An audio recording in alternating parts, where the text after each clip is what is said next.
Então, vamos começar falando sobre o algo, né? Não vou falar sobre o nada. Pode ser que a gente chegue no nada, mas será que existe um nada, né? O nada é uma palavra esperando tradução. O que seria o nada? O que seria o não espaço, né? Se existe o espaço, o que seria o não espaço? A gente pode chegar até aí, né? Não sei se a gente vai o quão profundo a gente vai chegar até aí, mas eu vou começar falando do algo, então vou falar da existência, né? Então, quando a gente fala de algo, vamos pensar uma coisa mais básica da existência, que seria um ponto. Um ponto seria a dimensão zero, né? Porque ele não tem altura, não tem comprimento, não tem volume, seria só um ponto. E é algo ainda. Não estou falando de um ponto, por exemplo, um ponto que você faz no caderno, né? Ou uma pulga, um, um pontinho, algum, sei lá, um grão de areia, né? Eu ainda não estou falando isso porque isso pode parecer um ponto para a gente, porque a gente considera muito pequeno, porém ele tem uma certa dimensão, né? Se a gente olhasse, por exemplo, com um microscópio, um grão de areia, a gente ia achar as três dimensões, porque ele tem uma certa altura, um certo volume, apesar de para a gente não fazer tanta diferença, mas lá no mundo microscópico, e quando a gente está falando desse tipo de tema aqui abordado no vídeo, a gente está falando de coisas muito pequenas ou muito grandes, né? Então a gente fala lá desde do quântico até o astro, né? Até o giga, até o macro, né? Então a gente tem que levar todas essas tudo isso em consideração. Então, quando eu falo de um grão de areia, eu já estou falando de algo que tem as dimensões espaciais ali, né? Altura, largura, volume, profundidade. Mas vamos pensar em um ponto que seria o menor ponto de todos, que aí sim ele não teria dimensão, ele não teria um tamanho, né? Porque pensa, para algo, para eu medir algo, por exemplo, ter altura, ele tem que ter é, tem que ter uma diferença espacial ali entre o início e o fim dele. Eu estou falando de algo que não tem essa diferença, que é só um ponto, né? É algo que na verdade é um exercício mental. Isso não existe. Eu, pelo menos, eu não consigo pensar num exemplo, né, para para falar de algo que seja assim. Mas um ponto seria que só ocupa um pontinho ali. Ali seria a dimensão zero. Por quê? Porque ele ainda não tem altura, não tem volume, não tem largura, não tem. Não tenha. Não ocupa um lugar no espaço medível, né? A gente não conseguiria medir ele é só um ponto, seria esse a dimensão zero. Já se esse pontinho se movesse em uma linha reta, ele iria sair de um lugar do espaço para um outro lugar no espaço, e essa diferença desses lugares no espaço formaria uma linha, né? Se ele andasse reto, ele formaria uma linha, e a gente poderia chamar isso de primeira dimensão, que seria isso, uma linha, né? A gente pode pensar em uma dimensão. E aí, se ele andasse pro, em outra direção, então ele está andando em uma direção, fazendo uma linha, que ela é uma dimensão, e se ele andasse em outra dimensão não, em outra direção, essa seria a segunda dimensão, que aí essas duas dimensões formariam um plano, né? Aí a gente pode ter como exemplo, por exemplo, o ter como exemplo, por exemplo, né? Como que eu falo? A gente pode ter como exemplo aqueles videogames antigos, né, que os bonequinhos se mexiam só para cima e para baixo, né? Ali o Pac-Man, por exemplo, ali eles estavam andando em duas dimensões. Então, isso seria um plano, né? Um jogo ali de tabuleiro, aquilo ali são duas dimensões, que é um plano. E aí a gente também pode, no mundo dos videogames, a gente pode pensar na terceira dimensão, a gente pode ter esse exemplo que já ao invés do bonequinho ali andar só para cima ou para baixo, ele tem uma noção de profundidade, né, que seria o eixo Z, né, seria o eixo X e Y, seriam as duas primeiras dimensões do plano cartesiano do grande René Descartes, né, que foi um grande matemático, filósofo e conseguiu matematizar isso, né, o plano cartesiano, passar números para gráficos, e isso até hoje reflete nos nossos computadores. Aí a gente já está chegando numa evolução muito grande de internet, 5G, computadores quânticos, e isso tudo pode ter início lá, a gente pode ter como o embrião disso daí lá, o plano cartesiano, né? E ele era de duas dimensões, o eixo X e o eixo Z ali, o navio, né? Como que era aquele jogo lá, o Batalha Naval, né? Era mais ou menos aquilo ali. É você achar pontos no espaço em duas dimensões, então eu consigo falar onde está algo ali, falando dos dois eixos, né? Então eu consigo localizar algo em um plano. Já se existir a terceira dimensão, que é onde a gente existe, né? Onde eu estou, por exemplo, aqui na minha casa, eu consigo ver as três dimensões, né? Eu consigo ver o plano do chão e a profundidade, que é onde eu estou, né? Então aqui a terceira dimensão, é esse eixo Z, que seria que daria o volume, né? Então um plano, então por exemplo, vamos pensar num quadrado plano, ele virando um cubo. Então essa seria a terceira dimensão espacial, que por muito tempo achou-se que eram só essas que existiam, né? Que seriam as três dimensões.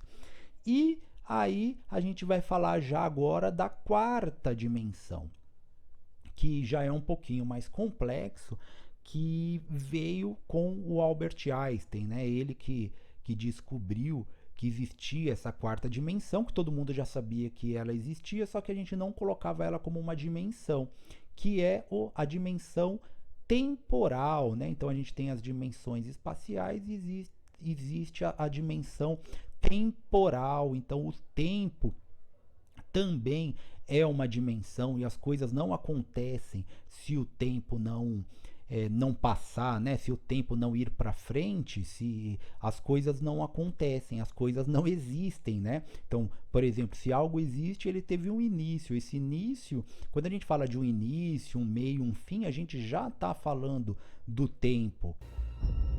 Os humanos se consideram únicos, então basearam toda sua teoria de existência em sua singularidade. É a sua unidade de medida, mas não é. Todos os sistemas sociais que criamos são apenas esboços. 1 mais 1 é igual a 2, é só o que aprendemos. Mas 1 mais 1 nunca foi igual a 2. Na verdade, não existem números nem letras. Codificamos nossa existência para reduzi-la ao tamanho do homem, para deixá-la compreensível. Filme um carro correndo em uma estrada, acelere a velocidade da imagem infinitamente e o carro desaparece.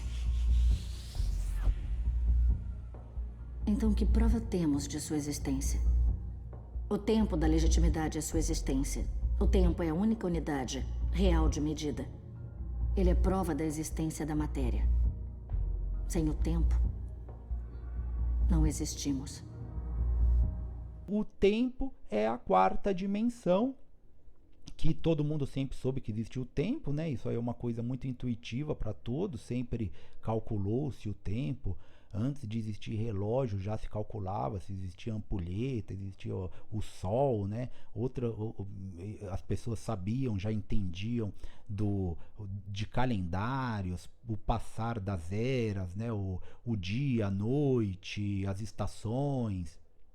Tudo isso é muito antigo, tá? Como o ser humano desde sempre precisou lidar com, com plantações, com a escuridão da noite, né? Como tudo isso é muito cíclico, a gente já media o tempo há muito tempo. Eu acho que desde o começo da humanidade já se media o tempo de alguma forma ou de outra, já se media, né? Hoje a gente tem os relógios e tudo mais, relógios precisos, relógios com precisão nuclear, né? A gente tem de sei lá, milissegundos, nem sei, uma precisão muito grande, porém o tempo sempre foi algo de extrema importância, né? Uma das coisas mais importantes, a gente baseia a nossa vida no tempo, né? A idade de uma pessoa, a hora de fazer tal coisa, a duração das coisas, a duração da vida, a duração de um dia, a duração de tudo, né? O tempo já é algo que faz parte da nossa natureza, né?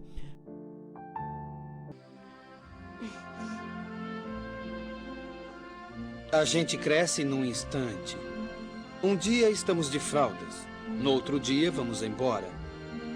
Mas as recordações da infância ficam conosco por muito tempo. Lembro de um lugar,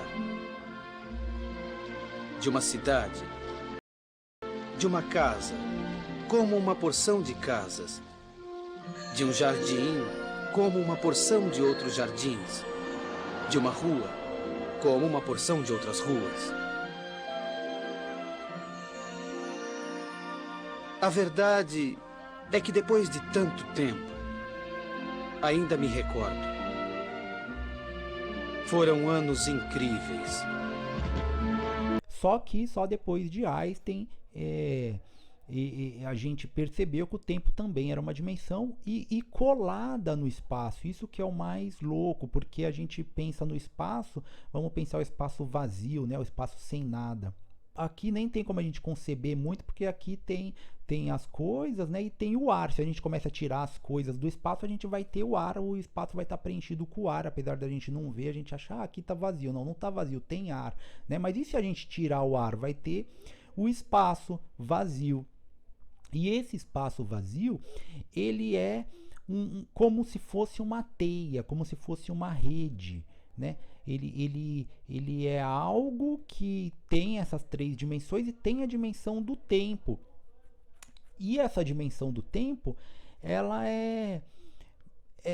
seria tão física, de acordo com a teoria da relatividade, quanto as outras dimensões, e tanto que ela é dobrável. Então esse espaço a gente consegue visualizar ele através de imagens, pensando nele se dobrando. Então, quando, por exemplo, uma estrela, né, ela está no espaço, ela tem muita massa. E o que ela faz com esse espaço? Ela dobra esse tecido espaço-temporal. E ela dobra o espaço e o tempo. Não é só o espaço como a gente imaginava. O tempo também, ele é relativo, né? Porque antigamente a gente imaginava o tempo como algo absoluto, fora dessas coisas, né, do espaço. Então a gente já sabia que existia gravidade, por exemplo, que um planeta atraía outro planeta, atraía a gente, né? Por isso que a gente fica preso na Terra, mas a gente não tinha essa noção do tempo variando com isso também, o tempo interferindo na gravidade, por exemplo. A gente não tinha essa noção, e hoje, depois do Einstein, a gente já tem essa noção já de que o tempo passa diferente, por exemplo, em um buraco negro, né? Ou nas proximidades de um buraco negro, para ser mais correto, porque a gente não sabe realmente o que acontece no cume ali de um buraco negro, ninguém sabe, mas nas proximidades de um buraco negro o tempo passa diferente. Por quê? Porque o buraco negro, ele é muito massivo, ele é uma estrela, né, muito massiva, que entrou em colapso e ela ficou muito pequena, só que a massa dela ainda é muito grande, ocupando um espaço muito pequeno. Então pega o Sol e transforma ele numa bolinha de gude, né? Com toda aquela massa, comprime o Sol ao tamanho de uma bolinha de gude. É muita massa, né? Então ele fica com muita massa, muita gravidade, em um local do espaço muito pequeno, e isso vai dobrar o espaço-tempo de uma forma que vai se tornar até perceptível. Isso que eu estou falando, o tempo ali vai passar diferente, o tempo vai também sofrer a ação da gravidade. Isso, inclusive, o Einstein veio até aqui para o Brasil para comprovar essa teoria, vendo a luz, né? Então ele veio aqui, se eu não me engano, no Nordeste. Ele veio aqui para o Brasil porque ia ter um eclipse, e nesse eclipse eles iam conseguir medir a curvatura da luz, dizendo que, né, o que que isso significaria?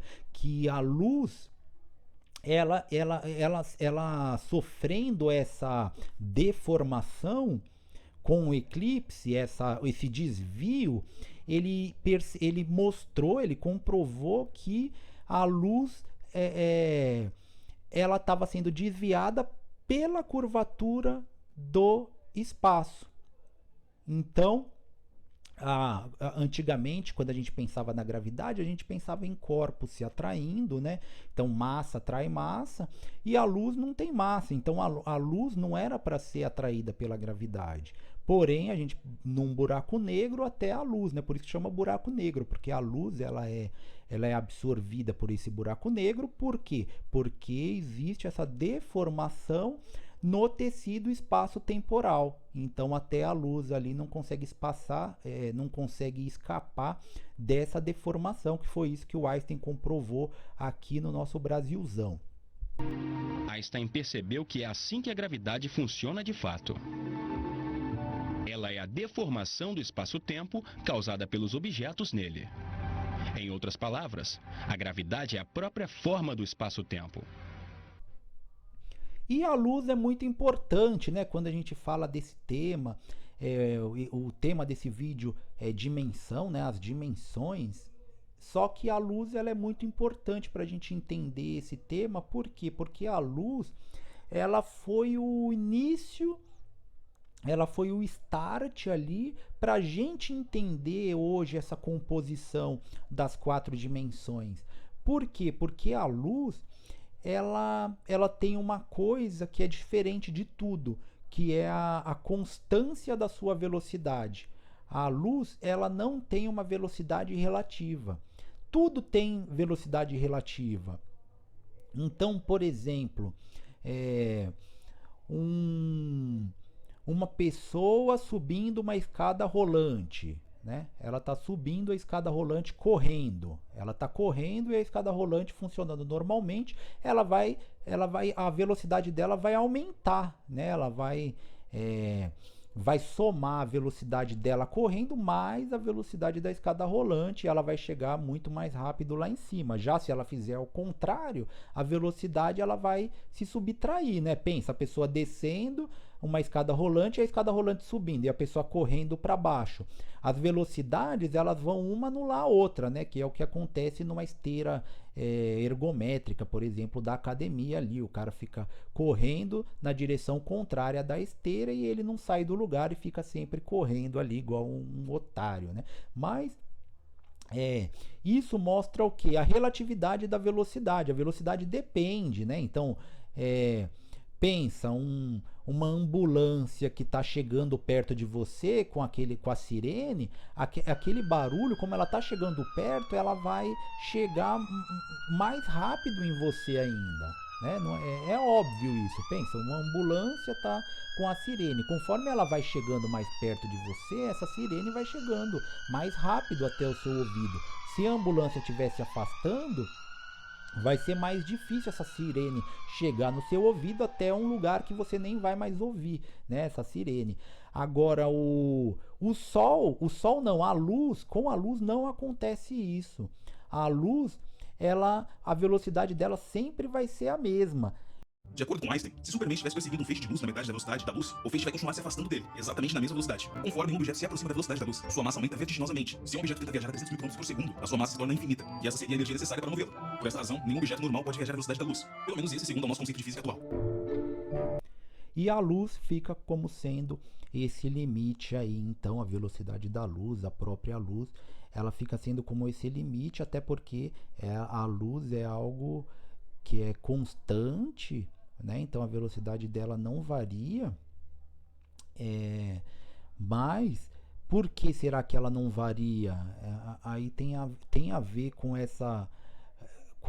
com esse limite mesmo da curvatura espaço-temporal, e porém esse é o limite da nossa física, né? Então eu gosto de pensar que a gente não finalizou esse tema, né? Que a gente não finalizou, ou pelo menos nessa vida, seja esse limite, mas existem outras coisas que a gente não consegue compreender, como diria lá o Shakespeare, né? Há mais coisas entre o céu e a terra do que a nossa vã filosofia consegue compreender.